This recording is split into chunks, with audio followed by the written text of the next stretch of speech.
সমাধান চাও যদি জীবনে মরণে, ফিরে যাও খুঁজে নাও চোখ রাখো কোরআনে।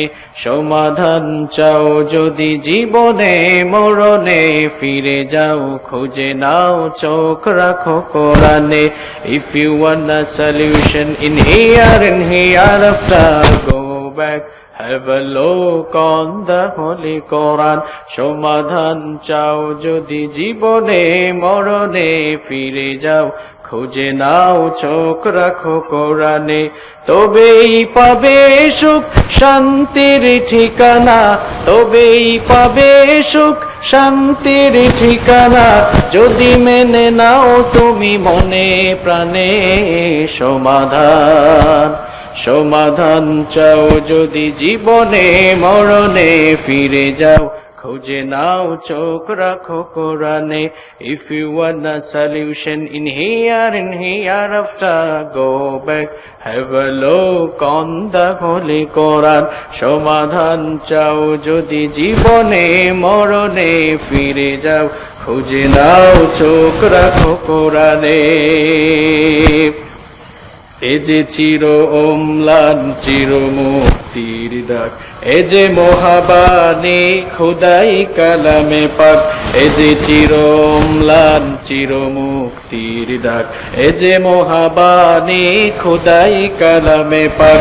এই দুনিয়ার সেই দুনিয়া, এই দুনিয়ার সেই দুনিয়া, শান্তি পাবে তুমি দু জাহানে সমাধান। সমাধান চাও যদি জীবনে মরণে, ফিরে যাও খুঁজে নাও চোখ রাখো কোরআনে। If you want a solution in here and hereafter, go back, have a look on the Holy Quran. সমাধান চাও যদি জীবনে মরণে, ফিরে যাও খুঁজে নাও চোখ রাখো কোরআনে। এ বাণী সকলের নয় শুধু মুমিনের, যারাই চলবে মেনে ফল পাবে কোরআনের। এ বাণী সকলের নয় শুধু মুমিনের, যারাই চলবে মেনে ফল পাবে কোরআনের। ঘরে বলো কিবা রাষ্ট্রে বলো, ঘরে বলো কিবা রাষ্ট্রে বলো, অশান্তি দূর করে শান্তি আনে সমাধান। সমাধান চাও যদি জীবনে মরণে, ফিরে যাও খুঁজে নাও চোখ রাখো কোরআনে। If you want a solution in here and hereafter, go back, have a look on the Holy Quran. সমাধান চাও যদি জীবনে মরণে, ফিরে যাও খুঁজে নাও চোখ রাখো কোরআনে। তবেই পাবে সুখ শান্তির ঠিকানা, তবেই পাবে সুখ শান্তির ঠিকানা, যদি মেনে নাও তুমি মনে প্রাণে সমাধান। সমাধান চাও যদি জীবনে মরণে, ফিরে যাও খুঁজে নাও চোখ রাখো কোরআনে। If you want a solution in here and hereafter, go back, have a look on the Holy Quran. বলেন আল্লাহু আকবার। বাংলাদেশের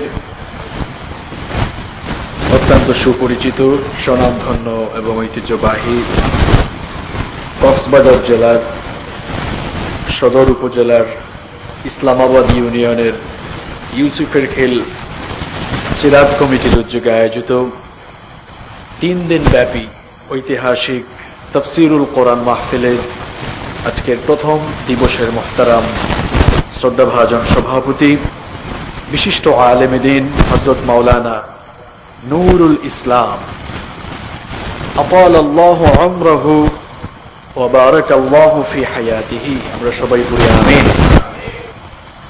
আজকের প্রোগ্রামে আমার পরে কথা বলবেন বাংলাদেশের অত্যন্ত সুপরিচিত একজন আলেমে দ্বীন, প্রখ্যাত মুফাসসিরে কোরআন ফদিলাতুশ শাইখ আদ-দক্তর আবুল কালাম আজাদ বাশার হাফেজাহুল্লাহ ওয়া রাআহ।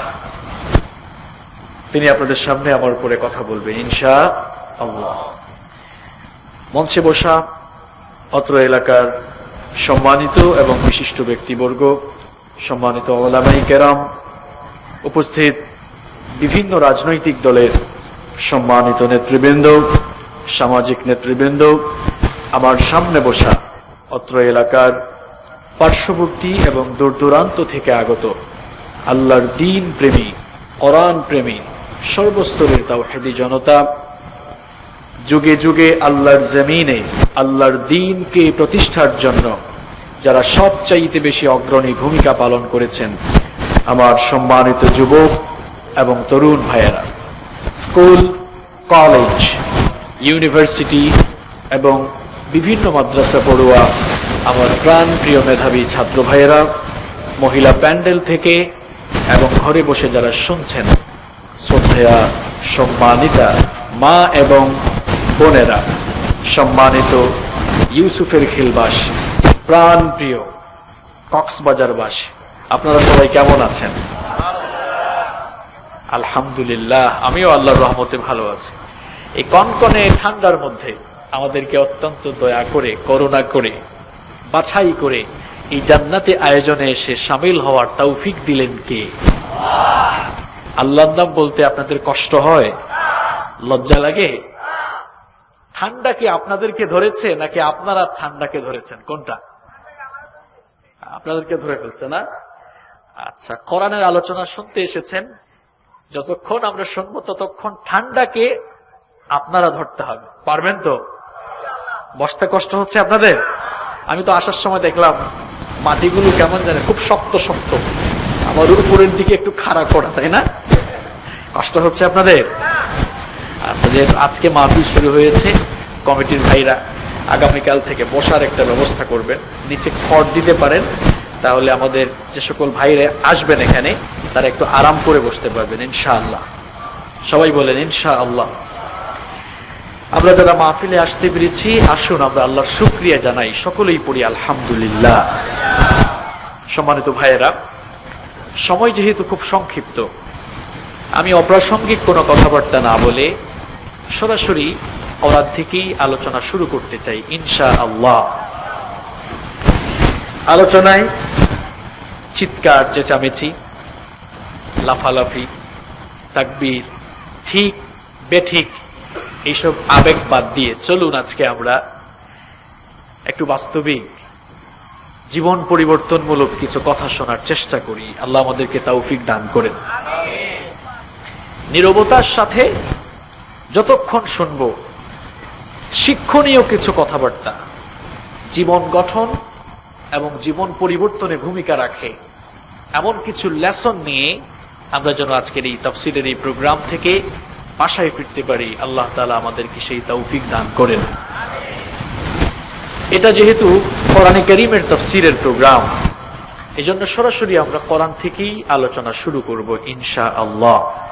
সম্মানিত ভাইয়েরা, আমি আজকে এমন একটি সূরা থেকে আপনাদের সামনে তাফসীর শুরু করতে চাই, এমন একটি সূরা থেকে আপনাদের সামনে কথা বলতে চাই যে সূরার মধ্যে আল্লাহ তাআলা মুমিন জীবনের সফলতার কিছু কর্মসূচি তুলে ধরেছেন।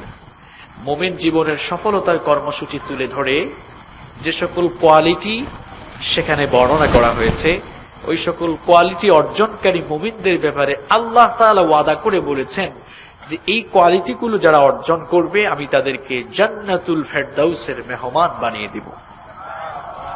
সুবহানাল্লাহর আওয়াজ আসতে হইলে অসুবিধা নাই, কারণ আমি চাই আসতে বলেও আপনারা বুঝার চেষ্টা করেন আলোচনা।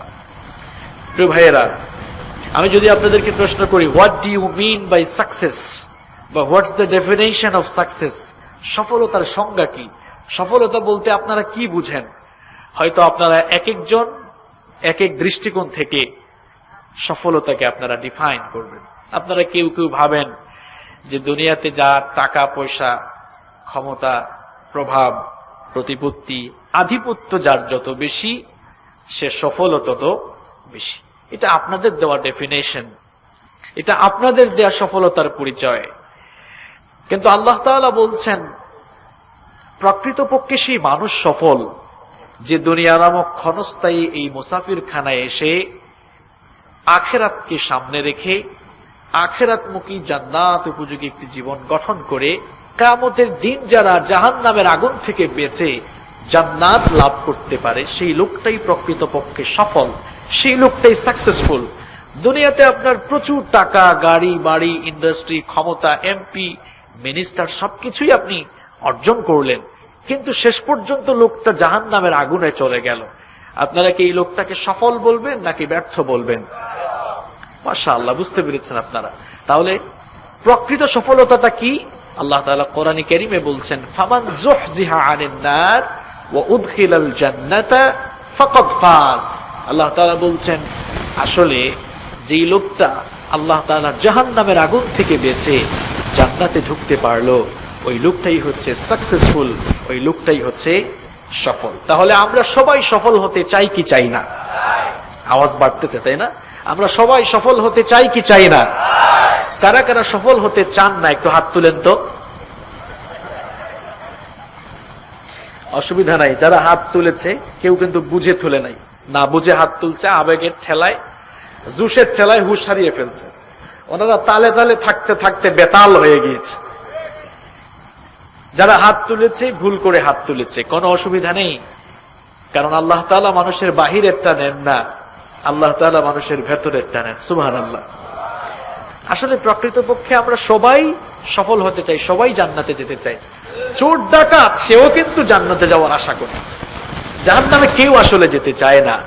তো প্রিয় ভাইয়েরা, এই যে আমরা জান্নাতে যেতে চাই, জান্নাতে যাওয়ার জন্য আপনার কি কি চারিত্রিক কোয়ালিটি থাকা লাগবে, সেই চারিত্রিক কোয়ালিটি গুলো যে সূরার মধ্যে আল্লাহ তাআলা ডিটেইলস বলে দিয়েছেন, আজকে সেই সূরা থেকেই আমরা কথা বলা শুরু করব ইনশাআল্লাহ। যে সূরা থেকেই আজকে আমি আপনাদের সামনে কথা বলবো, সেই সূরাটির নাম হচ্ছে সূরাতুল মুমিনুন। সবাই বলেন তো এই সূরাটার নাম কি? প্রিয় ভাইয়েরা, একজন ভাইও বাকি থাকবেন না। আমরা আজকে একাডেমিক স্টাইলে এই মাহফিলটি উপভোগ করে কিছু শেখার চেষ্টা করি। সবাই বলেন তো, যেই সূরা থেকে আমরা আজকে কথা বলবো সেই সূরার নাম কি? একটু জোরে বলেন, সূরাতুল মুমিনুন। এই সূরাটি কোরআনে কারীমে যে পারাগুরুর ক্রমানুসার রয়েছে, পারার ক্রমানুসারে এই সূরাটি কোরআনে কারীমের 18তম পারায় অবস্থিত। কোরআনে কারীমে সূরাগুলোর যে ক্রমানুসার রয়েছে, সূরার ক্রমানুসারে এই সূরাটি কোরআনে কারীমের 23 নম্বর সূরা। তাহলে আমরা যে সূরা থেকে কথা বলবো, এই সূরাটি কত পারায় আছে? 18 পারায়। জোরে বলেন, কত পারায়? এই সূরাটি কোরআনে কারীমের কত নাম্বার সূরা? আমরা যে সূরা থেকে আজকে কথা বলবো, এই সূরাটি হচ্ছে মাক্কি সূরা। নিশ্চয়ই আপনারা অনেকে জানেন যে কোরআনে কারীমের সূরাগুলো দুই ভাগে বিভক্ত। কোরআনে কারীমের সূরাগুলো কয় প্রকার? দুই প্রকার। কিছু সূরা হচ্ছে মাক্কি আর কিছু সূরা হচ্ছে মাদানী। যেই সকল সূরা রাসূল করিম সাল্লাল্লাহু আলাইহি ওয়াসাল্লাম মক্কাতুল মুকাররমা থেকে মদিনা মুনাওয়ারায় মাইগ্রেট করার আগে, হিজরত করার আগে যে সূরাগুলো নাজিল হয়েছে, সেগুলোকে বলা হয় মাক্কি সূরা। আর মাদানী সূরা হচ্ছে যে সূরাগুলো হিজরতের পরে মদিনায় অবতীর্ণ হয়েছে। আমরা যে সূরা থেকে কথা বলবো, সবাই একটু জবাব দেন তো, এই সূরাটা মাক্কি নাকি মাদানী? মাশাআল্লাহ, এই তো মুখস্থ হয়ে গেছে। এই সূরার রুকু সংখ্যা হচ্ছে 6, আয়াত সংখ্যা হচ্ছে 118। এই সূরাটির নাম সূরাতুল মুমিনুন কেন হয়েছে জানেন? কারণ এই সূরার মধ্যে আল্লাহ তাআলা মুমিনদের সফলতা নিয়ে আলোচনা করেছেন, মুমিন জীবনের কর্মসূচি নিয়ে আলোচনা করেছেন। আর সূরাটির প্রথম আয়াত কদ আফলাহাল মুমিনুন, এই আয়াতে কারিমা থেকে মুমিনুন শব্দটিকে চুজ করে এই সূরাটির নাম রাখা হলো সূরাতুল মুমিনুন। এই সূরাটি কখন কিভাবে নাজিল হলো শোনেন। নাসাঈর বর্ণনা, আমাদের মা উম্মুল মুমিনিন আয়েশা রাদিয়াল্লাহু আনহার কাছে সাহাবায়ে কেরাম এসে জানতে চাইলেন, ওগো আমাদের মা আম্মা জান আয়েশা রাদিয়াল্লাহু আনহা, কাইফা কানা খুলুকুন নবী, পড়েন সাল্লাল্লাহু আলাইহি ওয়াসাল্লাম।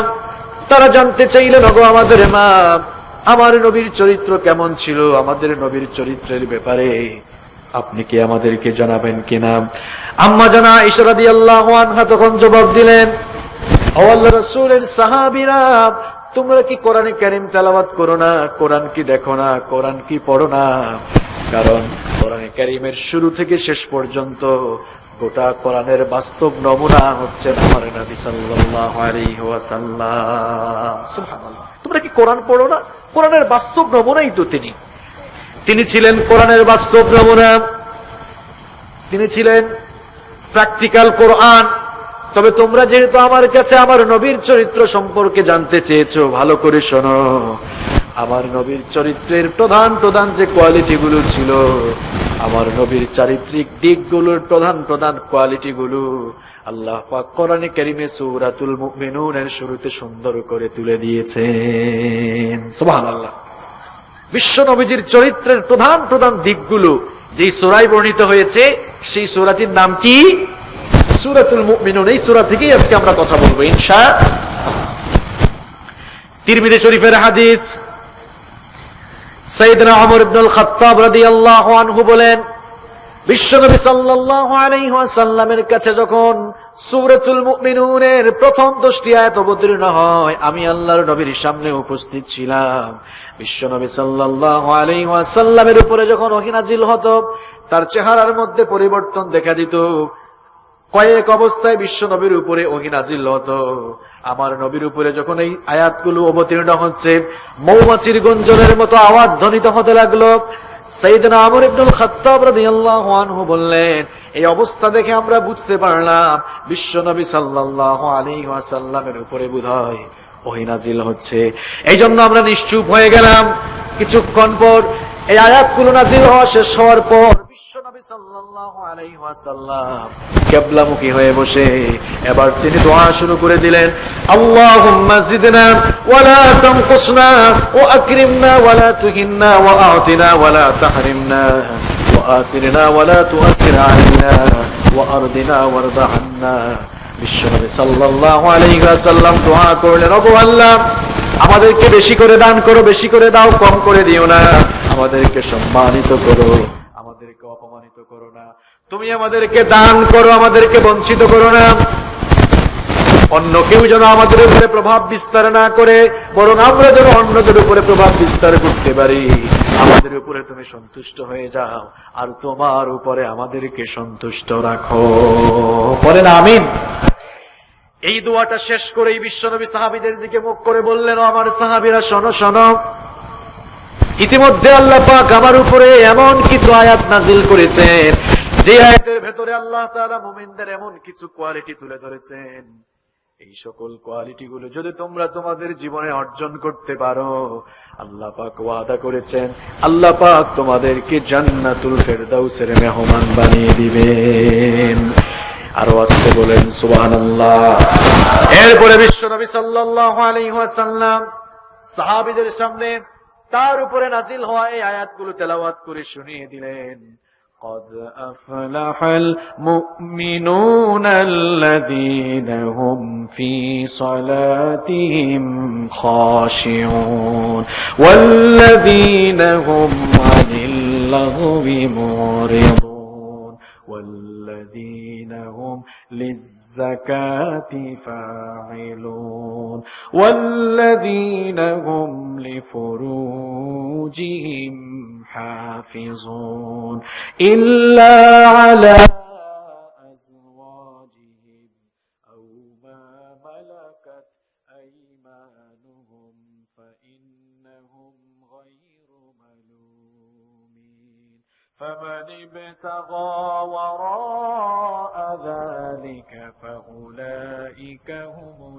العادون والذين هم لأماناتهم وعهدهم راعون والذين هم على صلواتهم يحافظون أولئك هم الوارثون الذين يرثون الفردوس هم فيها খালিদুন।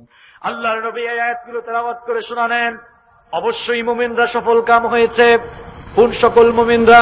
তাদের জীবনে কি কর্মসূচি থাকবে, কি কোয়ালিটি থাকবে, কি গুণাবলী থাকবে। এবার আল্লাহ পাক বলেন, ওই সকল মুমিনরা যারা তাদের নামাজে বিনয় অবলম্বন করে, যারা অনর্থক অর্থহীন কাজকর্ম থেকে বিরত থাকে, যারা যাকাতের ব্যাপারে কর্মতৎপর থাকে, যারা তাদের লজ্জাস্থানের হেফাজত করে, তবে তাদের স্ত্রী আর মালিকানাভুক্ত দাসী ছাড়া অন্য কারো কাছে যারা যায় না। আবার যারা এই সীমানাকে যারা লঙ্ঘন করবে, আল্লাহ পাক বলেন তারা সীমা লঙ্ঘনকারীদের অন্তর্ভুক্ত হয়ে যাবে। আল্লাহ পাকের পরে বললেন, ওয়াল্লাযীনা হুম লিআমানাতিহিম ওয়া আহদিহিম রাউন। আর যারা আমানত এবং ওয়াদার ব্যাপারে আমানত আর ওয়াদাকে রক্ষা করবে, ওয়াল্লাযীনা হুম আলা সালাওয়াতিহিম ইউহাফিজুন। আর যারা নামাজের সংরক্ষণ করবে, হেফাজত করবে। এই কোয়ালিটিগুলো বর্ণনা করে আল্লাহ পাক বললেন, এই কোয়ালিটিগুলো যারা তাদের জীবনে অর্জন করবে, উলাইকা হুমুল ওয়ারিসুনাল্লাযীনা ইয়ারিসুনাল ফিরদাউসা হুম ফিহা খালিদুন।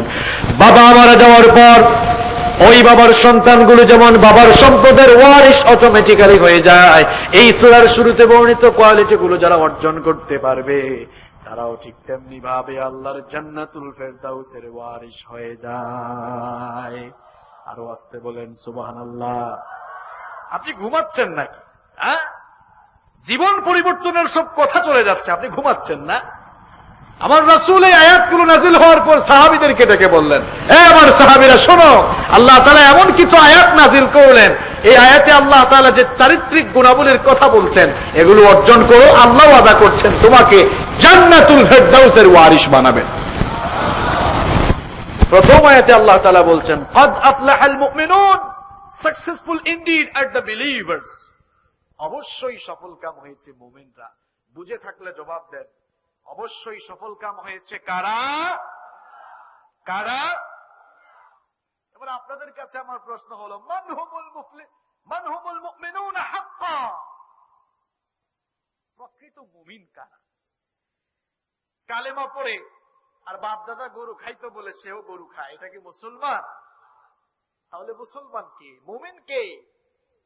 ডাক্তারের ঘরে জন্ম নিয়ে যেমন ডাক্তার হওয়া যায় না, যদি না এমবিবিএস, এফসিপিএস, এফআরসিএস কিংবা ওই রিলেটেড পড়াশোনা না করে যেমন ডাক্তার হওয়া যায় না, তেমনি মুসলমান বা মুমিন এটা মৌখিক দাবি করে হওয়া যায় না, যতক্ষণ না আপনার বিহেভিয়ার, আপনার আচার আচরণ, আপনার জীবন আচার, আপনার কাজকর্মের ভেতরে যদি মুসলমানের কর্ম ফুটে না ওঠে, ততক্ষণ পর্যন্ত মুসলমানিত্বের এই দাবি মৌখিক থেকে যাবে, কিন্তু আল্লাহর খাতায় আপনার নাম মুসলমান হিসাবে থাকবে না।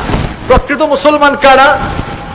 যেহেতু অনেক লম্বা তাফসীর, শেষ তো করতে হবে, আমি সংক্ষেপে বলছি। প্রকৃত মুসলমান হচ্ছে তারা যারা আল্লাহ তাআলা এবং রাসূলের তরিকাকে মাথা নত করে মেনে নিয়ে আল্লাহ এবং রাসূলের তরিকায় যারা জীবন পরিচালনা করছে, তারাই হচ্ছে প্রকৃত মুমিন। এখানে সেই সকল মুমিনদের কথা বলা হচ্ছে।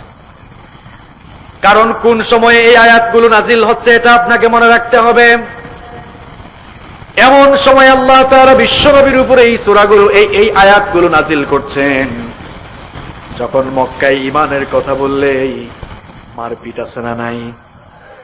কি কথা কন না কেন? মারপিট আছে না নাই? কোন সময় এই আয়াতগুলো আমার নবীর উপরে নাজিল হচ্ছে শোনেন, যখন কালেমার কথা, দ্বীনের কথা বললে অগ্নিতপ্ত বালির উপরে চিৎ করে শুইয়ে দিয়ে বুকের উপরে পাথর চাপা দিয়ে চাবক পিঠা, সেই কঠিন সময়ে এই আয়াতগুলো নাজিল হচ্ছে। কোন সময়ে আয়াতগুলো নাজিল হচ্ছে শোনেন, যখন ঈমানের কথা বললেই কাফের মুশরিক বেঈমানরা ঈমানদার মুসলমানদের উপরে জুলুম নির্যাতনের স্টিম রোলার চালাতো, ঠিক সেই সময় এই আয়াতগুলো নাজিল হচ্ছে। সেই সময় আয়াতগুলো নাজিল করে আল্লাহ তাআলা মুমিনদেরকে সান্ত্বনা দিচ্ছেন। কারণ এই সূরার মধ্যে আল্লাহ তাআলা নূহ আলাইহিস সালামের কথা বলেছেন, এই সূরার মধ্যে আল্লাহ তাআলা হুদ আলাইহিস সালামের কথাও বলেছেন। সাইয়েদনা নূহ আলাইহিস সালাম এবং সাইয়েদনা হুদ আলাইহিস সালামের সময়ও দ্বীন বিরোধীরা তাদের উপরে জুলুম নির্যাতন করেছিল। সুতরাং দিনপন্থী ইমানদার মুসলমানরা যেন জুলুম না পড়ে ফ্রাস্ট্রেট হয়ে না যায়, সেই সময় আল্লাহ পাক মুমিনদেরকে সান্ত্বনা দিয়ে দিয়ে এই সূরার আয়াতগুলো নাজিল করছেন। আল্লাহ তাআলা শুরু করেছেন এভাবে, ক্বাদ আফলাহাল মুমিনুন আল্লাযীনা হুম ফি সালাতিহিম খাশিউন। Successful indeed are the believers, অবশ্যই সফলকাম হয়েছে মুসলমানরা। কোন সময় মুসলমানদের সফলতার কথা বলা হচ্ছে শোনেন, যখন ঈমান আনলেই মারপিট, ঈমান আনলেই ঘরবাড়ি ছাড়া হতে হয়েছে। আপনারা তো ঈমান আনেছেন, কক্সবাজারের মুসলমানরা আপনারা ফ্রি ঈমান পেয়েছেন, ঈমানের জন্য কোনো বিনিময় আপনারা দেন নাই। কিন্তু আল্লাহর নবীর সাহাবীরা ঈমান আনতে গিয়ে, ঈমানের বিনিময় দিতে গিয়ে নিজের ঘরবাড়ি ছেড়ে দিতে হয়েছে, এত বিনিময় তারা দিয়েছে। সেই কঠিন সময়ে এই আয়াতগুলো নাজিল হচ্ছে। কঠিন সময়ে এই আয়াতগুলো নাজিল করে আল্লাহ তাআলা মুমিনদেরকে সান্ত্বনা দিচ্ছেন। যারা তোমাদেরকে নিয়ে ঠাট্টা বিদ্রূপ করে, উপহাস করে, তারা বলতো, ওই কাফের মুশরিকগুলো বলতো যে তোমরা তো মুহাম্মাদের কথা শুনে ঈমান এনে তোমরা তো নিজের জীবনকে হুমকিতে ফেলে দিয়েছো। দেখো আমাদের দিকে তাকিয়ে দেখো, আমাদের জীবনটা কত সুন্দর, টাকা আছে, পয়সা আছে, ব্যবসা আছে, বাণিজ্য আছে, বৈষয়িক সমৃদ্ধির সকল উপাদান আমাদের হাতের মুঠায়, কিন্তু তোমরা সবাই তো গরিব মানুষ। প্রাথমিক পর্যায়ে যারা ইসলাম কবুল করেছিলেন তাদের ম্যাক্সিমাম গরিব মানুষ ছিলেন। এমনিতেই গরিব, ইসলাম কবুল করার কারণে অবস্থা আরো খারাপ হয়ে গেল। এবার কাফের মুশরিকগুলো ঠাট্টা উপহাস করে বলাবলি করতে লাগলো, মুহাম্মাদের কথা শুনে এই মানুষগুলো আরো দুর্গতি হয়েছে। আল্লাহ পাক তখন এই চরম পরিস্থিতিতে এই সূরার আয়াতগুলো নাজিল করে জানিয়ে দিলেন, ও কাফের মুশরিকরা ভালো করে শোনো, তোমাদের সাফল্য আর ক্ষতির মানদণ্ড ভুল। তোমরা যে দৃষ্টিকোণ থেকে সফলতার নির্ণয় করো, তোমাদের সেই দৃষ্টি কোনোভাবেই সুদূর প্রসারী নয়, তোমাদের অনুমান সম্পূর্ণ ত্রুটিপূর্ণ। তোমরা যে দুনিয়ার সকল সুখ শান্তি আর সমৃদ্ধিকে তোমরা সফলতা মনে করছো, তোমাদের তো দুনিয়াও গেল, আখিরাতে গেল। আর যাদেরকে নিয়ে তোমরা ঠাট্টা উপহাস করছো, তাদের ব্যাপারে আমি আল্লাহ আয়াত নাজিল করে আমি নিজে জানালাম, ক্বাদ আফলাহাল মুমিনুন, এই মুমিনরাই দুনিয়া আখিরাতে সফল। সুবহানাল্লাহ। এমন সময় এই আয়াতগুলো নাজিল হচ্ছে যখন তারা মারপিট খাচ্ছে। আমাদের দেশে অনেকে আছে, বলবেন, দেখবেন আমাদের উপর তো কোনো বাধা আসে না, আমাদের উপর তো কোনো বাধা আসে না। ঠিক বেঠিক পড়ে বলেন, আগে বুঝেন, আমাদের উপর তো কোনো বাধা আসে না, আমরা তো খুব হিকমত খাটাইয়া দাওয়াত দেই, এজন্য আমাদের খুব বাধা নাই। বেকুব, তোমার চেয়ে বিশ্বনবী হিকমত কম বুঝতেন? কথা বলেন, কম বুঝতেন? আপনি তো আপনার নিজস্ব তরিকায় কিংবা খানকায় বসে বাপ দাদাদের তরিকায় দাওয়াত দিচ্ছেন, এই জন্য হাদিয়া পাচ্ছেন। নবী আর সাহাবীদের তরিকায় দাওয়াত দিয়ে দেখেন, পিঠের চামড়া ইসলাম বিরোধীরা রাখবে না। আপনি তরিকা বুঝান না, কোন তরিকায় দাওয়াত দেন? যেই তরিকায় দাওয়াত দিলে মধু, মিষ্টি, হালুয়া, রুটি, ফুলের মালা, ওয়েলকাম আর হাদিয়া মিলে, আল্লাহর কসম তোমার দাওয়াতি তরিকার সাথে বিশ্ব নবী কিংবা নবীদের দাওয়াতি তরিকার কোনো মিল নাই। নবীদের তরিকায় দাওয়াত দিয়ে দেখো, নবীদের তরিকা কোন তরিকা? নবীদের দাওয়াতি তরিকা হচ্ছে সেই তরিকা যেই তরিকা কখনোই কুসুমাস্তীর্ণ ছিল না, ফুল বিছানো ছিল না। নবীদের দাওয়াতি সেই কর্মপন্থা, নবীদের দাওয়াতের সেই রাস্তা ছিল কণ্টকাকীর্ণ, যেখানে ছিল কাটা। নবীদের সেই তরিকা অনুসরণ করে দিন কায়েমের দাওয়াত শুধু দিয়ে দেখো না, দেখবা ইসলাম বিরোধীরা একজুট হয়ে পিঠের চামড়া তুলে নেবে। কোন তরিকায় দাওয়াত দাও? আবার কয় আমরা তো হিকমত দিয়ে দাওয়াত দেই, এরকম আছে না? কিসের হিকমতের কথা তুমি বলো? নবীরা তোমার চেয়ে হিকমত কম বুঝতেন? কথা কর না কেন, কম বুঝতেন? প্রিয় ভাইয়েরা, হক আর বাতিলের দ্বন্দ্ব এটা চিরন্তন, আগেও ছিল, এখনো আছে, ভবিষ্যতেও থাকবে। হকপন্থীরা কখনোই বাতিলের সামনে মাথা নত করতে জানে না। তারা কেবল একজনকে ভয় করে, তিনি কে? যারা আল্লাহকে ভয় করে, গোটা দুনিয়া তাদেরকে ভয় করে, আর যারা আল্লাহকে বাদ দিয়ে অমুক তমুককে ভয় করে গোটা দুনিয়া তাদেরকে ভয় দেখায়। আমরা ভয় করব কাকে? কথা কর না কেন, ভয় করব কাকে? যাদের হৃদয়ে আছে আল্লাহর ভয়, তারা কভু পথ ভুলে যায় না। আল্লাহর প্রেম ছাড়া এই দুনিয়ায় কারো কাছে কোনো কিছু চায় না, কারো কাছে কোনো কিছু চায় না। দিন কায়েমের পথে যারা অবিচল, তারা হলো আল্লাহর প্রিয়জন। বাতিলের কাছে যারা হার মানে না, সংগ্রাম করে যায় আমরণ। হেরার আলোতে যার হৃদয় রঙিন, হাতে আল কোরআনের দীপ্ত সঙ্গীন। হেরার আলোতে যার হৃদয় রঙিন, হাতে আল কোরআনের দীপ্ত সঙ্গীন। সত্যের পথে যারা নিবেদিত প্রাণ, সত্যের পথে যারা নিবেদিত প্রাণ, শত্রুকে কভু ভয় পায় না, শত্রুকে কভু ভয় পায় না। যাদের হৃদয়ে আছে আল্লাহর ভয়, তারা কভু পথ ভুলে যায় না। আল্লাহর প্রেম ছাড়া এই দুনিয়ায় কারো কাছে কোনো কিছু চায় না, কারো কাছে কোনো কিছু চায় না। ঠিক কিনা? এই আয়াতগুলো সেই সময় নাজিল হচ্ছে যারা আল্লাহ ছাড়া আর কাউকে ভয় পেত না। এরা এত মারপিট করেছে, এত জুলুম নির্যাতন করেছে। বেলালের কাছে এসে উমাইয়া বিন খালফ বলে, বেলাল ঈমান ছেড়ে দে। বেলাল বলল, জীবন নিয়ে নিতে পারবি কিন্তু আমার কাছ থেকে ঈমান নিতে পারবি না। আল্লাহু আকবার। সেই কঠিন সময়ে নাজিল হওয়া এই আয়াতগুলো। আল্লাহ তাআলা বলছেন এরাই তো সফল হবে। আপনি হিকমত দিয়ে কাজ করেন না, কিছু বাধা আসলেই তো শেষ। তেল মালিশ আছে না নাই? এটা নবীদের তরিকা নয়। নবীদের তরিকায় কোনো তেল মালিশ ছিল না। নবীদের তরিকা হচ্ছে সেই তরিকা যেই তরিকায় জীবন দিয়ে দেওয়া হবে, কিন্তু বাতিলের সামনে মাথা নত করা যাবে না। এটা নবীদের তরিকা। এটা আপনার কোন তরিকা বানালেন আপনি? আল্লাহ তাআলা নবীদের তরিকার উপরে আমাদেরকে অটল রাখো। আল্লাহ তাআলা আয়াত নাযিল করলেন, ক্বাদ আফলাহাল মুমিনুন। কাফের মুশরিকরা, তোমরা যাদেরকে ব্যর্থ বলছো, আমি বলছি এই সকল মুমিনরা এরা দুনিয়াতেও যেমন সফল, আখিরাতেও। তো কোরআন নাজিল হয়েছে মধ্যযুগে। এখন আপনারা যদি প্রশ্ন করেন, হুজুর এই সূরা যে প্রেক্ষাপটে নাজিল হয়েছে ওই প্রেক্ষাপট তো শেষ, এই আয়াতগুলো কি এখন আর কাজে লাগবে? কথা বলেন, কাজে লাগবে? কাফের মুশরিকরা দুনিয়াতে নাই, কিন্তু তাদের প্রেতাত্মা আছে না? প্রেতাত্মা আছে কিনা? তাদের কিছু মুরিদ এখনো আছে কিনা? এই পরিস্থিতি আসবে। ওই পরিস্থিতিতে আপনারাও যারা ঈমানের পথে অটল আর অবিচল থাকবেন, তাদের ব্যাপারেও সফলতার কথা বলছেন কে? আরো আসতে বলেন, কে?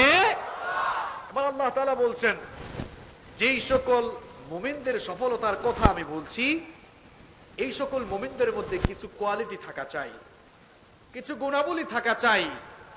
ওই কোয়ালিটিগুলো, ওই গুণাবলীগুলো যদি ওই মুমিনদের ভেতরে থাকে, তাহলে ওই মুমিনদেরকে জান্নাত দিবেন কে? কোন জান্নাত? নাম্বার 1, একেবারে 1 নম্বরের জান্নাত, জান্নাতুল ফেরদাউসের সুসংবাদ আল্লাহ তাআলা দিচ্ছেন। 1 নম্বর জান্নাতের নাম কি? আরো আসতে বলেন, নাম কি? সবাই যেতে চান তো? এবার আসেন, জান্নাতুল ফেরদাউসে যেতে হলে আপনার জীবনে কি কি কর্মসূচি থাকা লাগবে, এই সূরাতে সেগুলো আল্লাহ তাআলা বলেছেন। টোটাল আল্লাহ তাআলা 7টি কর্মসূচির কথা বলেছেন। কয়টি? সবাই বলতে হবে, কয়টি? আরো জোরে, জোর হলো না, আরো জোরে। 7টা মুখস্থ করতে হবে, নোট করে নিয়ে যেতে হবে। আল্লাহ তাআলা আবার শুরু করছেন। নাম্বার 1, প্রথম কোয়ালিটি হচ্ছে আল্লাযীনা হুম ফি সালাতিহিম খাশিউন। Successful indeed are the believers, those who humble themselves in their prayer. সফল কাম হয়েছে তারা যারা নিজেদের নামাজে বিনয় অবলম্বন করেছে, যারা সফলকাম হয়েছে, তারা নামাজে বিনয়, খুশু, একনিষ্ঠতা, একাগ্রতা অবলম্বন করেছে যারা।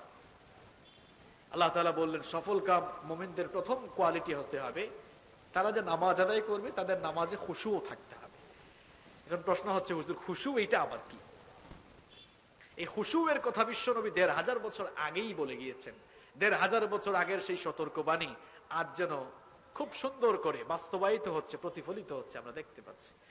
১৫০০ বছর আগে আমার নবী বলে গিয়েছেন আউয়ালু শাইইন ইউরফাউ মিন হাযিহিল উম্মতি আল খুশুউ ফিস সালাহ হাত্তা লা তারা ফিহা খাশিআ।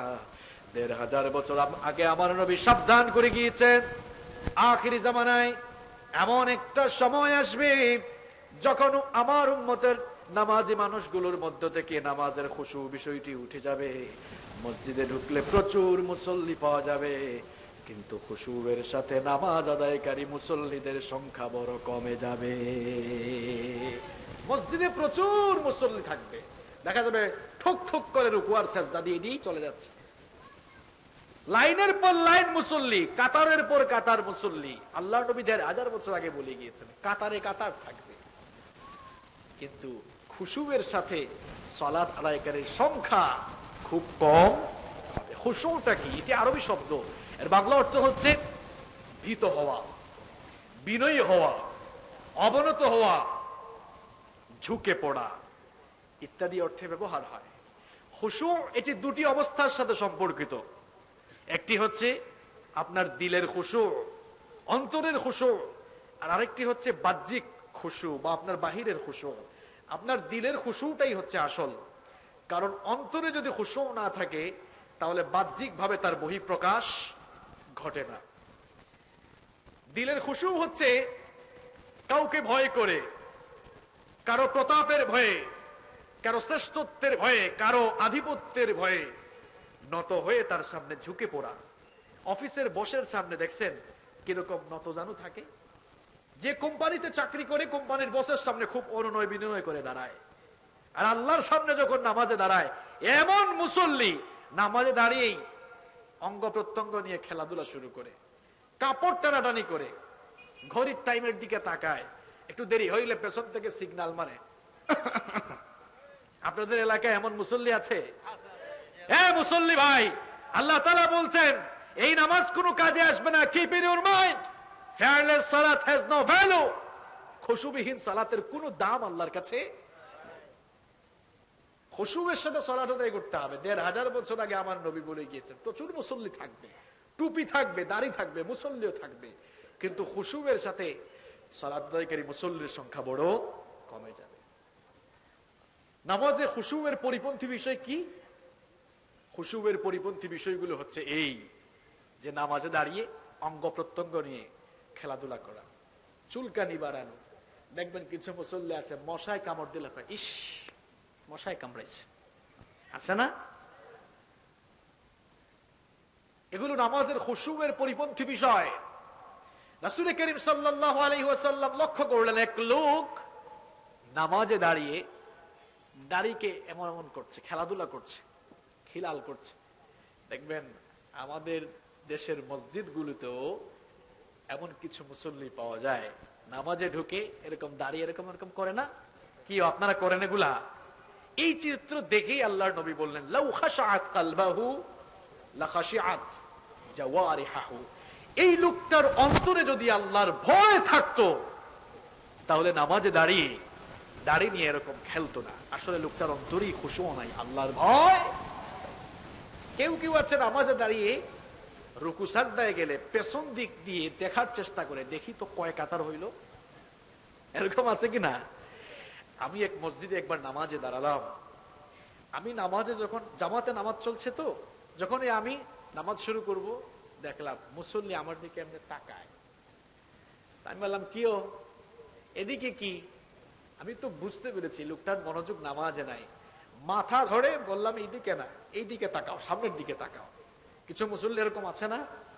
কিছু মুসল্লি তো এমনও পাওয়া যায় নামাজ শেষে বের হয়ে বলে দোস্ত দেখছো এই মসজিদে 103টা ফ্যান আছে, নামাজে দাঁড়িয়ে চিন্তা করলো ইমাম সাহেব যেহেতু ইমাম সাহেবের তেলাওয়াত নিয়ে ব্যস্ত আছেন, তা আমি আর ফ্রি থেকে লাভ তো নাই, আমি একটু গোনাগুনির কাজটা শেষ করে ফেলি।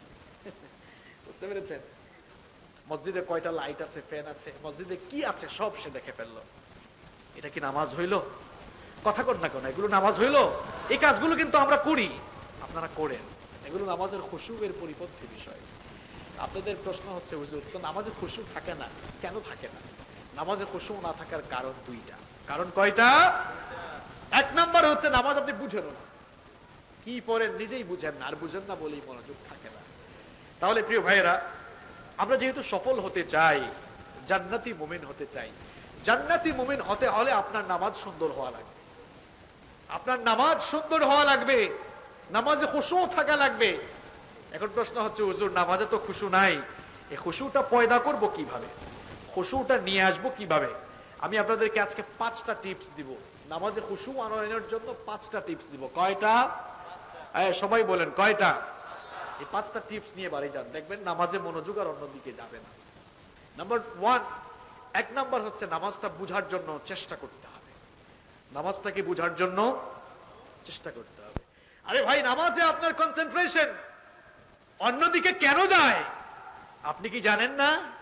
সালাত is a conversation between almighty Allah and the slave.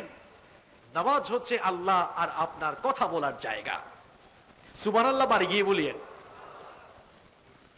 বুখারীর বর্ণনা, হাদিসে কুদসির মধ্যে আল্লাহ পাক বলছেন, কাসসামতুস সালাতু বাইনি ওয়া বাইনা আবদি নিসফাইন, নামাজকে আমি আমার মাঝে এবং আমার বান্দার মধ্যে 2 ভাগ করে নিয়েছি। ফানিসফুহা লি, নামাজের অর্ধেক হলো আমার, ওয়া নিসফুহা লি আবদি, আর নামাজের অর্ধেক হলো আমার বান্দার জন্য। নামাজ যখন আমার বান্দা দাঁড়ায়, আমি আল্লাহ পাক আমার বান্দার এত কাছে চলে যাই, বান্দার এত কাছে চলে যাই, তখন আল্লাহ আর বান্দার মাঝখানে কোনো পর্দা থাকে না। নামাজে দাঁড়ানোর পর কি চমৎকার কনভারসেশন শুরু হয়ে যায়, কি চমৎকার কথোপকথন শুরু হয়ে যায়। আল্লাহ পাক আপনার সাথে কথা বলেন, কিন্তু অভাগা দুর্ভাগা মুসলমানরা বুঝে না, না বুঝার কারণে তার কনসেন্ট্রেশন অন্যদিকে চলে যায়। আমি আপনি যখনই নামাজে দাঁড়াই, আমাদের সাথে আল্লাহ তাআলা কি চমৎকার করে কথা বলা শুরু করেন দেখেন। নামাজে দাঁড়ানোর পর আমরা যখন বলি আলহামদুলিল্লাহি রাব্বিল আলামিন, নামাজে দাঁড়ানোর পর আমরা সবাই প্রশংসা করলাম কার? সঙ্গে সঙ্গে আল্লাহ পাক জবাব দেন, হামিদানি আবদি, আমার এই গোলাম, আমার এই বান্দা নামাজে দাঁড়িয়ে আমার প্রশংসা শুরু করেছে। এরপরে আমরা 2 নম্বর আয়াতে বললাম আর রহমানির রহিম, ওগো আল্লাহ আপনি হচ্ছেন রহমান, আপনি হচ্ছেন রহিম। আল্লাহ পাক চুপ থাকেন না, সঙ্গে সঙ্গে জবাব দেন, আসনা আলাইয়া আবদি, আমার বান্দা নামাজে দাঁড়িয়ে আমার গুণকীর্তন করলো। 3 নম্বর আয়াতে আমরা বলি মালিক ইয়াউমিদ্দিন, বিচার দিবসে কিয়ামতের দিন একটি ট্রাইব্যুনাল বসবে, সেই ট্রাইব্যুনালের বিচারপতি হবেন কে? আল্লাহ তাআলা। আমরা বললাম ওগো আল্লাহ কিয়ামতের দিন ট্রাইব্যুনালের মালিক হচ্ছেন আপনি। আল্লাহ পাক চুপ থাকেন না, সঙ্গে সঙ্গে জবাব দেন, মাজ্জাদানি আবদি, আমার বান্দা নামাজে দাঁড়িয়ে আমার শ্রেষ্ঠত্ব বর্ণনা করলো। আপনারা বুঝেন না, আল্লাহ তাআলা প্রত্যেকটি কথার জবাব আপনাকে দেন, প্রত্যেকটা কথার রেসপন্স হয়। না বুঝার কারণে নামাজে খুশু থাকে না, এদিক ওই দিক মনোযোগ চলে যায়। মনোযোগ যাইতে যাইতে এক ব্যবসায়ীর মনোযোগ এমন জায়গায় গিয়েছে, এশার নামাজে ইমাম সাহেব সালাম ফিরিয়ে বললেন, সম্মানিত মুসল্লি বৃন্দ, আজকের নামাজ কয় রাকাত হয়েছে? কেউ কোনো কথা কয় না। হঠাৎ এক মুসল্লি দাঁড়িয়ে বলে, হুজুর আপনি তো আজকে 3 রাকাত নামাজ পড়াইছেন। ইমাম সাহেব বললেন, কেউ তো কোনো কথা কয় না, শুধু আপনি বললেন 3 রাকাত পড়াইলাম, কোনো কনফিউশনও আপনার ভেতরে নাই, এত কনফিডেন্ট কোন জায়গা থেকে আসলো? কয় হুজুর আপনি হয়তো জানেন না, এই বাজারে আমার 4টা দোকান আছে। এশার নামাজে আসলে আমি প্রত্যেক রাকাতে চিন্তা করলাম সময়টাকে কাজে লাগানো দরকার, প্রত্যেক রাকাতেই এক একটা দোকানের হিসাব করি আমি। তো 4টা দোকানের হিসাব 4 রাকাত নামাজের ভেতরে সেরে ফেলি, প্রত্যেকদিন সেরে ফেলতে পারি, অসুবিধা হয় না। আজকে 3টা করলাম, আরো একটা বাকি আছে, তার মানে আপনার নামাজও আরো 1 রাকাত বাকি আছে।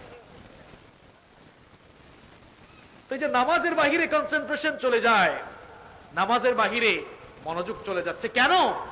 ওয়াই? What's the reason? কারণটা কি? কারণ হচ্ছে নামাজে আপনি কি পড়েন আপনি আদৌ বুঝেন না, আপনি নামাজটাকে অনুধাবন করতে পারেন না, নামাজটাকে আপনি অ্যানালাইসিস করতে পারছেন না। আপনি যদি নামাজটা বুঝতেন, নামাজের বাহিরে মনোযোগই যেত না, কারণ নামাজে আপনার সাথে কথা বলেন কে? আর আল্লাহকে কি আপনি চিনেন না? তিনি কে? তিনি হচ্ছেন সপ্ত আকাশ, এই জমিন, নবমণ্ডল, ভূমণ্ডল, গোটা বিশ্ব জগৎ যার হাতের মুঠায়, তিনি আমার আল্লাহ। সেই মহান রব আপনার সাথে কথা বলছেন। আপনাকে যদি ডোনাল্ড ট্রাম্প বলে বাংলাদেশের অমুকের সাথে কথা বলবো, কি মনে করেন অবস্থা?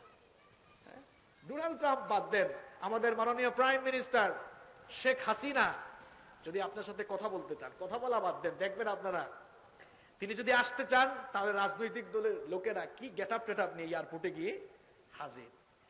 আপনি যদি প্রাইম মিনিস্টারের সাথে দেখা করার জন্য আপনার আগ্রহ এমনটা তৈরি হয়, আল্লাহ তাআলা হাদিসে কুদসির মধ্যে বলছেন, নামাজে বান্দা আমি তোমার সাথে কথা বলি, তো আপনার কনসেন্ট্রেশন অন্য জায়গায় যায় কিভাবে?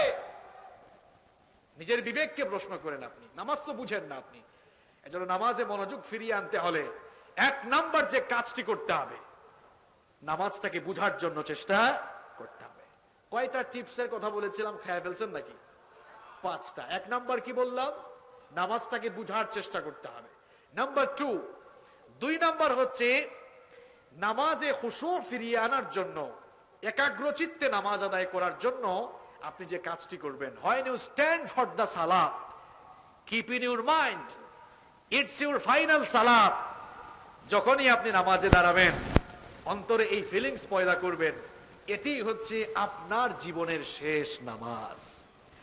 বিশ্বনবী সাল্লাল্লাহু আলাইহি ওয়াসাল্লাম বললেন, ইদা কুমতা ফি সলাতিকা ফাসাল্লি সালাতাম মুআদ্দা, যখন তুমি যায় নামাজে দাঁড়াবা, তখন তুমি মনে করবা এটাই হচ্ছে তোমার জীবনের শেষ নামাজ। কারণ কোন নামাজ আমার জীবনের শেষ নামাজ, এটা কি আমরা জানি? গোটা দুনিয়া এখন গ্লোবাল ভিলেজ হয়ে গিয়েছে, ঘরে বসে গোটা দুনিয়ার খবরাখবর এখন নেওয়া যায়। কিন্তু মুসলমানেরা ভালো করে স্মরণ রাখবেন, ঘরে বসে গোটা দুনিয়ার খবর নেওয়া গেলেও আমরা কিন্তু কেউ জানি না আমাদের কার জন্য কাফনের কাপড় এসে দোকানে রেডি হয়ে আছে। কেউ জানি আমরা? কথা কর না কেন, কেউ জানি আমরা? কেউ জানি না। যখনই নামাজে দাঁড়াবেন মনে করবেন এটি হচ্ছে আপনার জীবনের শেষ নামাজ। নাম্বার 3 নাম্বার হচ্ছে যখনই নামাজে দাঁড়াবেন মনে করবেন আপনি আল্লাহর এতটা কাছে, আপনি আল্লাহকে দেখছেন, অথবা আল্লাহ আপনাকে, আল্লাহ তো আমাদেরকে দেখেন কিনা বলেন, আনতা আবুদাল্লাহ কাআন্নাকা তারাহু ফাইন লাম তাকুন তারাহু ফাইন্নাহু ইয়ারাকা। আল্লাহর গোলামি এমন ভাবে করো যেন তুমি আল্লাহকে দেখতে পাচ্ছো। তুমি যদি আল্লাহকে দেখতে নাও পাও তাহলে স্মরণ রাখো তোমার আল্লাহ তোমাকে দেখতে পাচ্ছেন। আল্লাহ আমাদেরকে দেখেন কিনা, এই ফিলিংস অন্তরে থাকলেই কনসেন্ট্রেশন আর অন্যদিকে যাবে না। ইবনে মাজার একটি হাদিস শোনাচ্ছি। বিশ্বনবী সাল্লাল্লাহু আলাইহি ওয়াসাল্লাম বলেছেন, নামাজে দাঁড়ানোর পর বান্দা যতক্ষণ তার দৃষ্টি সালাতের ভেতরে নিবদ্ধ রাখে, যতক্ষণ তার দৃষ্টি নামাজের মধ্যে, তার মনোযোগ নামাজের মধ্যে সীমাবদ্ধ রাখে, আল্লাহ তাআলা ততক্ষণ পর্যন্ত ওই বান্দার প্রতি রহমতের নজরে তাকাতে থাকেন। আর বান্দা যখন তার কনসেন্ট্রেশন, তার মনোযোগ নামাজ থেকে ফিরিয়ে অন্যদিকে নিয়ে নেয়, আমার আল্লাহ তার রহমতের দৃষ্টি ওই বান্দা থেকে তুলে নেন। কত বড় কথা! আপনার মনোযোগ অন্যদিকে চলে গেলে আল্লাহ তাআলা রহমতের নজর আপনার থেকে উঠায় আনেন।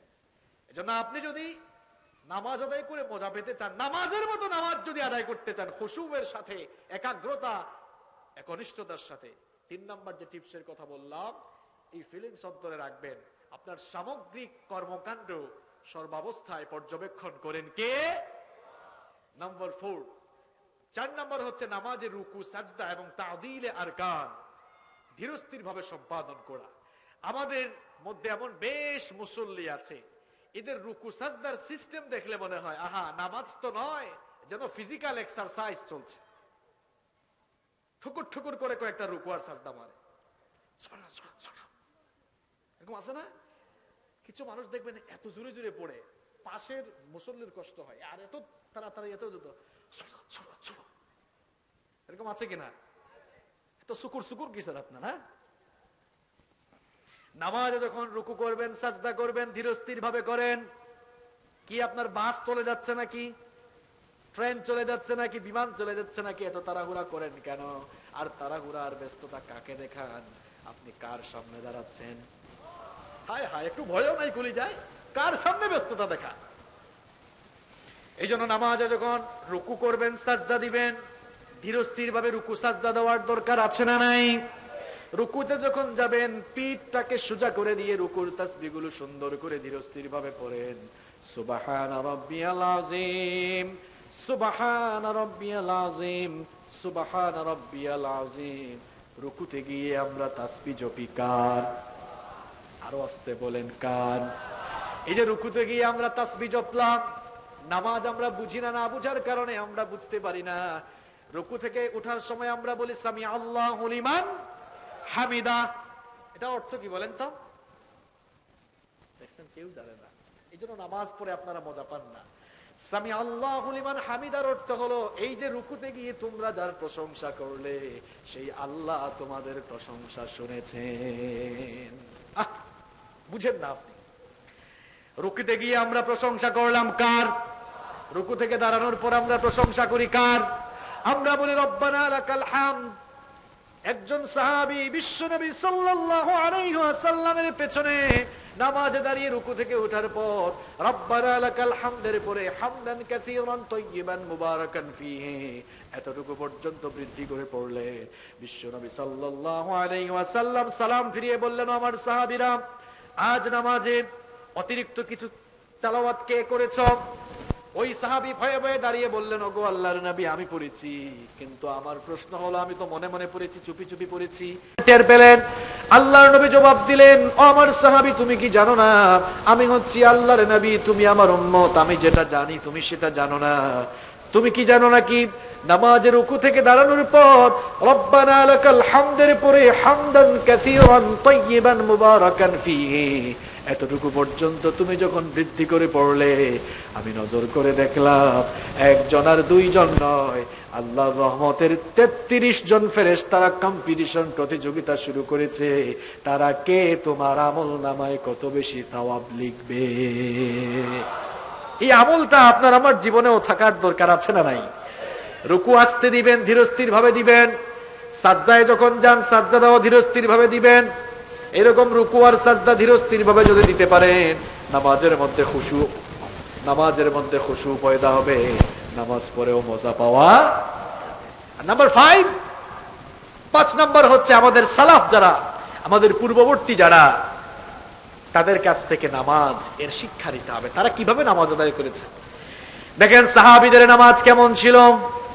আপনারাও তো নামাজ পড়েন, আর সাহাবীদের নামাজ কেমন ছিল শুনেন।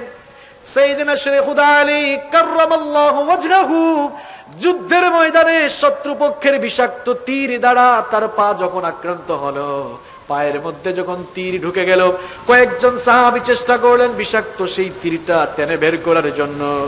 যখনই তারা তীরটা খুলতে যায়, সাইয়েদনা আলী রাদিয়াল্লাহু আনহু ব্যথার যন্ত্রণায় চিৎকার দিয়ে উঠেন। রাসূল করিম সাল্লাল্লাহু আলাইহি ওয়াসাল্লাম এই দৃশ্য অবলোকন করে বললেন, ও আমার সাহাবীরা শোনো, আমার আলীর পা থেকে এভাবে তোমরা এই তীরটা খুলতে পারবা না।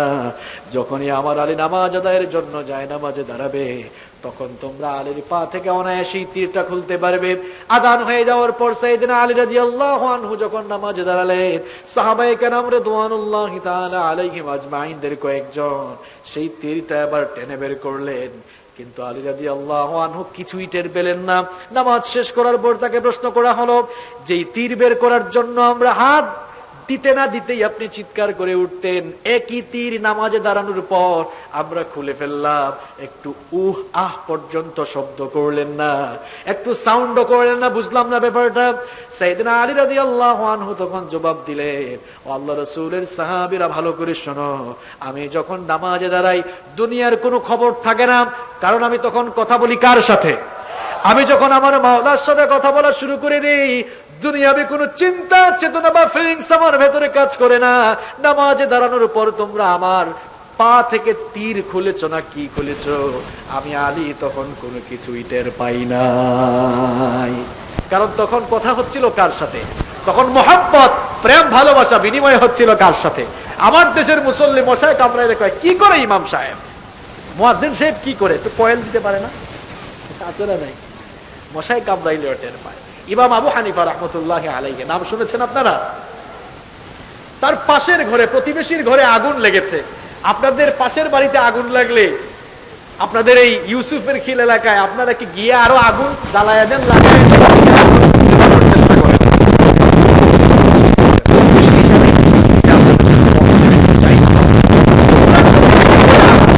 আশপাশ থেকে সবাই ছুটে আসলো আগুন নেভানোর জন্য। লোকজন দেখো কি ব্যাপার, সবাই তো আছে, কিন্তু আবু হানিফার পাশের ঘর, আবু হানিফাকেই তো পাওয়া যায় না। আগুন নেভানো শেষ করার পর তারা এই নিয়ে যখন আলোচনা করছিল, এমন সময় ইমাম আবু হানিফা রাহমাতুল্লাহি আলাইহি ঘরের দরজা খুলে বের হয়ে দেখলেন, হায় হায়, এখানে এত মানুষ কেন? জিজ্ঞেস করলেন, কি ব্যাপার, এখানে এত সমাগম কেন, এত মানুষের জটলা কেন, এত মানুষের ভিড় কেন, সমস্যা কি? কয়েকজন বলল, আবু হানিফা তুমি কি কিছুই জানো না? ইমাম আযম আবু হানিফা রাহিমাহুল্লাহ তিনি বললেন, না আমি কিছুই জানি না। কয়েকজন বললেন, কি ঠাট্টা করো, পাশের ঘরে আগুন লাগলো, আশপাশের সবাই ছুটে এসে আগুন নিভালাম, আর তুমি বলছো তুমি কিছুই জানো না? ইমাম আবু হানিফা রাহমাতুল্লাহি আলাইহি তখন বললেন, সত্যি বলছি আমি কিছু জানি না, কারণ তোমরা সবাই মিলে যখন আমার প্রতিবেশীর ঘরের আগুন নিভাচ্ছিল, আমি তখন তাহাজ্জুদের জায়নামাজে ছিলাম, আমি তখন আমার মাওলার সাথে মহব্বত করে করে কথা বলছিলাম। তোমরা সবাই মিলে যখন আমার প্রতিবেশীর ঘরের আগুন নেভানোর কাজে ব্যস্ত ছিলা, আমিও তখন তাহাজ্জুদের জায়নামাজে দাঁড়িয়ে চক্ষু থেকে পানি জড়িয়ে জাহান্নামের আগুন নেভানোর কাজে আমি ব্যস্ত ছিলাম। এটা তাদের নামাজ। আর আপনার নামাজ কি? ওই যে বললাম, মশায় কামড়াইলেও টের পায়। কিসের নামাজ এগুলো? কিসের নামাজ এগুলো? শুধু নামাজ পড়তে পড়তে, নামাজ আদায় করতে করতে কপালে দাগ পড়লো। কিন্তু বিশ্বাস করেন, ফেয়ারলেস সালাত হ্যাজ নো ভ্যালু। যেই নামাজে খুশু নাই, যেই নামাজে একাগ্রতা নাই, যেই নামাজে একনিষ্ঠতা নাই, ওই নামাজের কোনো দাম আল্লাহর কাছে। তাহলে সফলকাম মুমিনের প্রথম কোয়ালিটি হচ্ছে আল্লাযীনা হুম ফি সালাতিহিম khashi'un. Successful indeed are the believers, those who humble themselves in their prayer. সফল কাম হয়েছে তারা নামাজে বিনয় অবলম্বন করেছে যারা। সফল কাম মুমিনদের 2 নাম্বার গুনাহ বলে আল্লাহ তাআলা বলছেন, ওয়াল্লাযীনা হুম আনিল লাগwi মুরিদুন. Successful indeed are the believers, those who avoid vain behavior. সফল কাম হয়েছে তারা অনর্থক আচার আচরণ পরিত্যাগ করেছে যারা। তাকান, এই আয়াতগুলো আপনাদের গিরায় গিয়ে একদম গিয়ে লাগবে। এই আয়াতটা বেশিরভাগ লোকের গিরায় গিরায় লাগবে। গিরায় গিরায় বুঝেন তো, মানে একদম আপনার গায়ে লাগার মতো আয়াত এটা। ওয়াল্লাযীনা হুম আনিল লাগwi মুরিদুন, those who avoid vain behavior. সফল কাম তারা অনর্থক আচরণ থেকে বিরত থাকতে পেরেছে যারা। এটা মুমিনদের একটি অন্যতম কোয়ালিটি, যে মুমিনরা কখনো অনর্থক কথাবার্তা কিংবা কাজে লিপ্ত হবে না। কারণ অনর্থক কথাবার্তা কিংবা কাজে কোনো ফায়দা নাই। যত অহেতুক, অর্থহীন, ভিত্তিহীন, ফায়দাহীন কথা কাজ আছে, এগুলো মুমিন কখনো মুখ থেকে বের করবে না, ওই কাজ করবেও। মুমিনদের জীবনাচার কেমন হবে? কোরআনে কারীমের 25 নম্বর সূরা সূরাতুল ফুরকানের 72 নম্বর আয়াতে আল্লাহ পাক সুন্দর করে বলছেন, ওয়াল্লাযীনা লা ইয়াশহাদুনা আয-যুর ওয়া ইযা মাররু বিল-লাগwi মাররু কিরামা। মুমিন তো তারা যারা মিথ্যা কথা বলে না, মিথ্যা সাক্ষ্য দেয় না। আবার মুমিন তো তারা যখন তারা কোনো অর্থহীন, অনর্থক কথাবার্তা বা কার্যক্রমের পাশ দিয়ে অতিক্রম করে, সম্মানের সাথে ভদ্রভাবে তারা সেই পথ দিয়ে বিচরণ করে। তাদের আশপাশে অনর্থক কথাবার্তা, অনর্থক কাজ হবে, কিন্তু সেখানে কানও দিবে না, সেখানে তারা অংশগ্রহণ করবে। আমার আপনার জীবন কেমন এবার একটু মিলান তো। অনর্থক কথাবার্তার, অনর্থক কাজে আমাদের জীবন চলে যায়। ফায়দা নাই, যে কথাবার্তা গুলো বললে ফায়দা নেই সেই কথাবার্তা সারাদিন বলি, সুযোগ পাইলেই ফডর ফডর করে, আসে না নাই? চায়ের দোকানগুলোকে আমরা সেকেন্ড পার্লামেন্ট বানিয়েছি। আপনাদের এলাকার চায়ের দোকান আছে তো? আমাদের সিলেটে বলে টঙের দোকান। সিলেট চিনেন আপনারা? আমার বাড়ি কিন্তু সিলেটে। আমাদের সিলেটে চায়ের ওই ছোট ছোট দোকানকে টঙের দোকান বলে। চিনননি আপনারা এটা? সিলেটি মাত বুঝুননি? হ্যাঁ বুঝুন? হ্যাঁ, হক্কলটা বুঝলে তো হইতো নাই। প্রিয় ভাইয়েরা, তো এই চায়ের দোকানগুলোকে আমরা পার্লামেন্ট, সেকেন্ড পার্লামেন্ট বানিয়েছি। ওখানে দেখবেন চা বিক্রেতা স্পিকারের ভূমিকায় থাকে, আর যারা চা খেতে আসে সবাই পার্লামেন্ট মেম্বারের ভূমিকা অবতীর্ণ হয়ে চায়ের কাপে চুমুক দেয়, আর আশপাশের সকল আলোচনা সেখানে শুরু হয়। এগুলো অনর্থক কাজ। এটা কেমন জীবন আচরণ আপনার? আর এখন তো অহেতুক কাজ সবচেয়ে বেশি মোবাইলে হচ্ছে। যুবক আর তরুণ পোলা পায় ফোন পাইছে তো হয়েছে, সারাদিন গেম খেলায়, পাবজি পাবজি ফ্রি ফায়ার, সারাদিন ফায়ার করে, গু গু গু গু শুরু করে। আছে এগুলো? এগুলো হচ্ছে ভেইন ওয়ার্ক, অনর্থক কাজ। মুমিন তার জীবনে অনর্থক কাজ করে সময় নষ্ট করতে পারে না। এটা মুমিনের বৈশিষ্ট্য হতে পারে না। কারণ একজন মুমিনের জন্য দুনিয়া হচ্ছে এক্সাম হল, দুনিয়া হচ্ছে পরীক্ষার হলের মতো। পরীক্ষার হলে একজন পরীক্ষার্থী প্রবেশ করার পর A+ যারা পেতে চায়, ভালো রেজাল্ট যারা করতে চায়, এরা কি পরীক্ষার হলের ভেতরে ঢুকে অযথা সময় নষ্ট করে নাকি? কন, যারা ভালো রেজাল্ট করতে চায় পরীক্ষার হলে ঢোকার পরে প্রত্যেকটা মুহূর্তকে তারা কাজে লাগায়। মুমিন বান্দা যারা দুনিয়াতে আসার পরে অনর্থক কথাবার্তা বা অনর্থক কাজ কারবার করে তারা সময় নষ্ট করে না, বরং প্রত্যেকটি মুহূর্তকে কাজে লাগিয়ে আল্লাহর জান্নাত পাওয়ার জন্য তারা চেষ্টা করে। এটা মুমিনের স্বভাব। আগে মেহমান বাড়িতে গেলে একজন আরেকজনের সাথে কথা বলতো, কি ব্যাপার, কেমন আছেন, বাড়ির সবাই কেমন আছে, সব খোঁজ খবর। এখন দেখবেন মেহমান বাড়িতে গেলে 8-10 জন ড্রয়িং রুমে বসে ঠিক, কিন্তু কেউ কারোর সাথে কথা কয় না, সবাই ফোন নিয়ে ব্যস্ত। ব্যস্ত না? দেখবেন রাস্তার মোড়ে মোড়ে আগে যুবক ছেলেরা একসাথে বসলে আড্ডা দিত, এখন আড্ডাবাজি হয় একটু ডিফারেন্ট স্টাইলে। সবাই বসে ঠিক, কিন্তু কেউ কারোর সাথে কথা বলে না, সবাই যার যার ফোন নিয়ে ব্যস্ত। এই চ্যাট ওই চ্যাট, আছে না নাই? এগুলো অনর্থক কাজ ভাই। এটা মুমিনের স্বভাবের ভেতরে পড়ে না।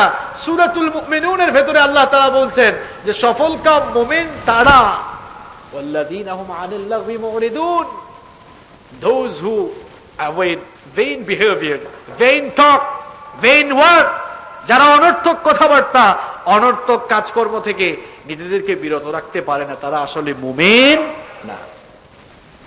এরপরে আসেন মুমিনদের যে 3 নম্বর কোয়ালিটি এই সূরায় তুলে ধরা হয়েছে, ওয়াল্লাযীনা হুম লিয-যাকাতি ফাইলুন, successful indeed are the believers, those who active in paying zakat। সেই সকল মুমিনরাই সফল যারা যাকাতের পথে খুব সক্রিয় থাকে, খুব কর্মতৎপর থাকে। একটু মন দিয়ে শুনেন, যাদের উপরে যাকাত ফরজ, যাকাত দেওয়ার কথা কোরআনে কারীমের বিভিন্ন জায়গায় আল্লাহ তাআলা বলেছেন। আর যাকাত দেওয়ার কথা বলতে গিয়ে যে শব্দ, যে ওয়ার্ডগুলো আল্লাহ তাআলা ব্যবহার করেছেন, আতুজ যাকা কিংবা আতাউজ যাকা, এখানে আল্লাহ তাআলা আতুজ যাকাও বললেন না, আতাউজ যাকাও বললেন না, বরং মুমিনদের কোয়ালিটি বর্ণনায় এখানে একটু ডিফারেন্ট ওয়ার্ড ব্যবহার করলেন, ব্যতিক্রমী শব্দ ব্যবহার করলেন। আল্লাহ তাআলা বললেন লিয-যাকাতি ফাইলুন। এখানে আল্লাহ তাআলা ফাইলুন শব্দ দিলেন। আল্লাহ তাআলা বললেন যে সফলকাম মুমিনরা শুধু যাকাত দেয় না, বরং যাকাতের পথে সক্রিয় থাকে, যাকাতের পথে কর্মতৎপর থাকে। মুফাসসিরিনে কেরাম এই আয়াতের ব্যাখ্যায় লিখেছেন, যাকাতের পথে কর্মতৎপর থাকার মানে হচ্ছে যাকাতের মূল উদ্দেশ্য হাসিল করা। যাকাতের মূল উদ্দেশ্য শুধু, অনেকে তো এখন যাকাত হিসাব করেও দেয় না, যাকাতের শাড়ি দেয়, যাকাতের লুঙ্গি দেয়। এগুলো ফাইজলামি আপনাকে কে শিখিয়েছে ভাই? আবার শপিং মলে গেলে দেখবেন অনেক দোকানের সামনে লেখা, এই দোকানে যাকাতের শাড়ি, যাকাতের লুঙ্গি পাওয়া যায়। যাকাতের শাড়ি আর যাকাতের লুঙ্গি কি আলাদা? যাকাতের টাকা পাই পাই করে হিসাব করে দিতে হবে। শাড়ি দিয়ে লুঙ্গি দিয়ে যাকাত দেন, কোথায় পেয়েছেন আপনি? নগদ টাকার যাকাত নগদ টাকা দিয়েই দিতে হবে। যাকাতের শাড়ি, যাকাতের লুঙ্গি, আবার এমন শাড়ি এমন লুঙ্গি যেই লুঙ্গি সে নিজেও পরবে না, যেই শাড়ি তার বউকেও পরাবে। এতই যদি দিতে মন চায়, আপনি যেটা পরেন আপনার বউকে যেটা পরান ওইটাই দিয়েন। তো এখানে যাকাতি ফাইলুন, যাকাতের পথে তৎপর থাকার মানে হচ্ছে যাকাতের মূল উদ্দেশ্য হাসিল করা। যাকাতের মূল উদ্দেশ্য কি? যাকাতের মূল উদ্দেশ্য হলো, যাকাতের মূল উদ্দেশ্য দুইটা। যাকাতের মূল উদ্দেশ্য কয়টা বলেন? দুইটা। এক নাম্বার হচ্ছে এতে করে সমাজের অসহায় যারা, এদেরকে স্বাবলম্বী করে তোলা। আর যাকাতের দুই নাম্বার উদ্দেশ্য হলো আপনার সংকীর্ণ আত্মাটাকে একটু প্রসারিত করার ব্যবস্থা করা, আপনার অন্তরের কলুষতাকে দূর করা, অর্থাৎ নিজের নফসকে কলুষমুক্ত করা। যাকাতের মাধ্যমে একদিকে আপনার মালের যেমন পবিত্রতা হাসিল হবে, তেমনি যাকাতের মাধ্যমে আপনার অন্তরের জন্য পরিশুদ্ধতা হাসিল হয়। তাহলে যাকাতের উদ্দেশ্য আমরা কয়টা পেলাম? এক নাম্বার হচ্ছে আপনার সম্পদের পবিত্রতা, আর দুই নাম্বার কার পবিত্রতা? আপনার নিজের পবিত্রতা। কারণ নিজের অন্তরের ভেতরে দুনিয়ার প্রতি মোহ আছে, সম্পদের প্রতি মায়া আছে। দুনিয়ার চাকচিক্য, দুনিয়ার মোহ, সম্পদের মায়া ত্যাগ করে আপনি যেন আল্লাহর রাস্তায় আপনার ধন দৌলত উৎসর্গ করার মন মানসিকতা এই যাকাত দেওয়ার মাধ্যমে অর্জন করতে পারেন। এই জন্য যাকাতের বিধান দেওয়া হয়েছে। যেমন কোরআনে কারীমের 9 নম্বর সূরা সূরাতুত তাওবা এর 103 নম্বর আয়াতে আল্লাহ পাক সুন্দর করে বলছেন, খুয মিন আমওয়ালিহিম সাদাকাতুন তুতাহিরুহুম ওয়া তুযাক্কিহিম বিহা। নবী, আপনি এদের কাছ থেকে সাদাকা গ্রহণ করে এদেরকে পবিত্র বানান, পরিশুদ্ধ বানান। আর আল্লাহ তাআলা অন্য জায়গায় বলছেন, ক্বাদ আফলাহা মান তাযাক্কা ওয়া যাকারা ইসমা রাব্বিহি ফাসাল্লা। সেই লোকটাই সফল হলো যে লোকটা নিজেকে পরিশুদ্ধ করতে পারলো, নিজেকে পবিত্র করতে পারলো। তাহলে সফলকাম মুমিনদের 3 নাম্বার যে কোয়ালিটি আমরা পেলাম, যাকাতের পথে কি থাকা? সক্রিয় থাকা। Number 4, 4 number হচ্ছে ওয়াল্লাযীনা হুম লিফুরুজিহিম হাফিজুন। Successful indeed are the believers, those who guard their modesty. সফলকাম তারা নিজেদের লজ্জাস্থান হেফাজত করে যারা। লজ্জাস্থান হেফাজত এটা দুই ভাবে করতে হবে। কয় ভাবে? এক কথা কর না কেন? কয় ভাবে? দুই ভাবে। নাম্বার 1, 1 নাম্বার হচ্ছে লজ্জাস্থান হেফাজতের জন্য লজ্জাস্থান আপনার শরীর যে পর্দার বিধান আল্লাহ তাআলা দিয়েছেন তার আলোকে পর্দা করে রক্ষা করা। আর 2 নাম্বার হচ্ছে যৌনাচার থেকে, অবৈধ যৌনাচার থেকে নিজের চরিত্রকে কন্ট্রোল করা, হেফাজত করা। 1 নাম্বার যে কথাটি বললাম যে পর্দা রক্ষা করা, পর্দা করার জন্য পোশাক নাজিল করেছেন কে? কোরআনে কারীমের 7 নম্বর সূরা সূরাতুল আরাফের 26 নম্বর আয়াতে আল্লাহ পাক সুন্দর করে বলছেন, ইয়া বানি আদম ক্বাদ আনজালনা আলাইকুম লিবাসান ইউওয়ারি সাওআতিকুম ওয়া রিশা ওয়া লিবাসুত তাকওয়া যালিকা খায়র ذلك من آيات الله لعلهم يذكرون। আল্লাহ পাক বলেন, হে আদম সন্তান, তোমাদের জন্য পোশাক আমি অবতীর্ণ করেছি। এই পোশাক আমি এই জন্য অবতীর্ণ করেছি যেন তোমাদের লজ্জাস্থানকে তোমরা ঢেকে রাখতে পারো, আর এই পোশাক দিয়ে যেন তোমরা তোমাদের সৌন্দর্য বর্ধন করতে পারো। পোশাক দিয়েছেন কে? পোশাক একটি নিয়ামত, যেই নিয়ামত দেওয়া হয়েছে নিজের সতর্কে ঢাকার জন্য। এখন সেই পোশাক আমরা খুলে ফেলতে চাই। মেয়েরা যেমন পর্দা করে না, ছেলেরাও না।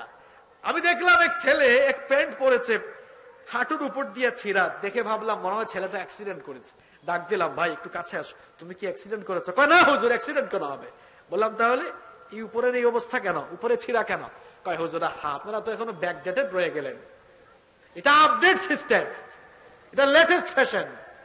আমি বললাম, ভাই যেই ফ্যাশন তোমাকে উলঙ্গপনা বেহায়াপনা শেখায়, এটা আর যাই হোক, এটা ফ্যাশন হতে পারে না, এটা আসলে বেহায়াপনা ছাড়া আর কিছুই না।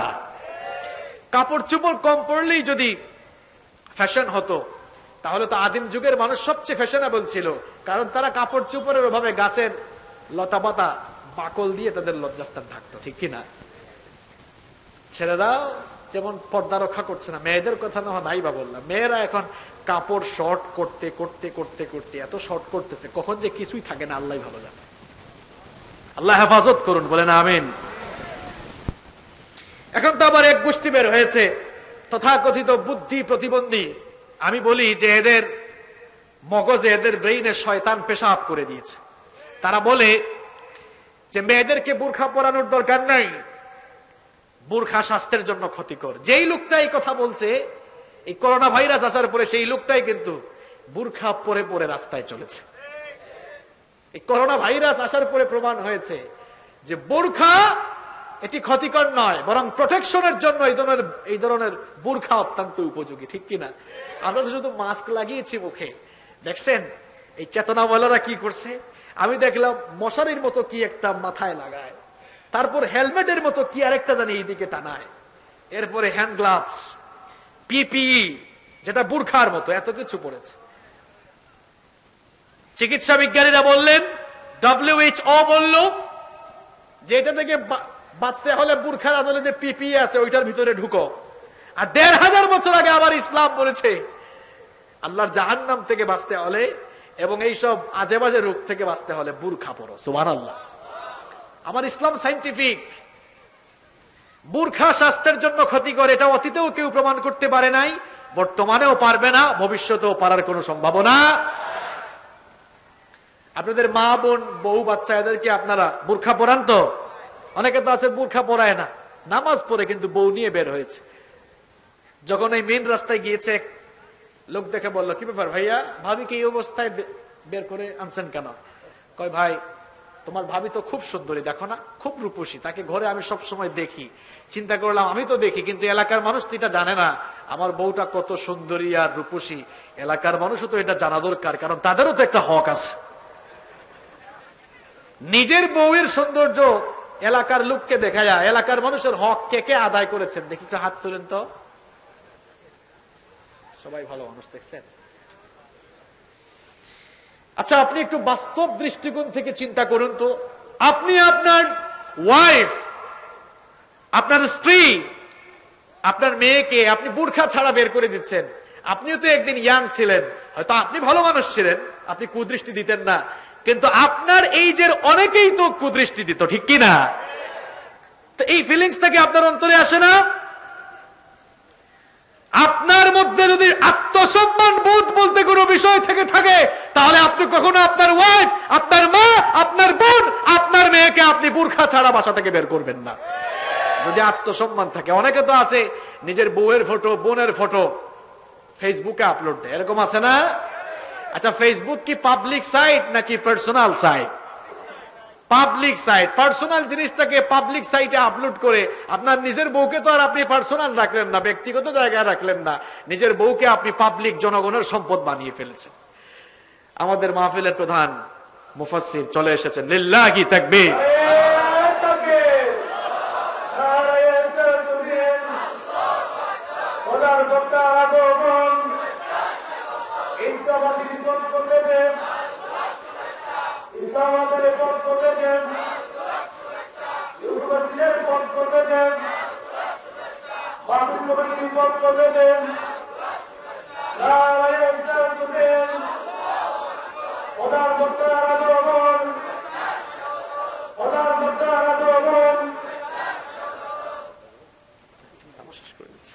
সম্মানিত ভাইয়েরা, আজকের তাফসীর প্রোগ্রামের প্রধান মুফাসসির, আমাদের সকলের শ্রদ্ধাভাজন, আমাদের মাথার তাজ, আমাদের উস্তাদ সমতুল্য ফজিলাতুশ শেখ ডক্টর আবুল কালাম আজাদ বাশার হাফেজাহুল্লাহ ওয়া রাআহ, তিনি মাহফিল স্থলে এসে উপস্থিত হয়েছেন। আমরা বলি আলহামদুলিল্লাহ।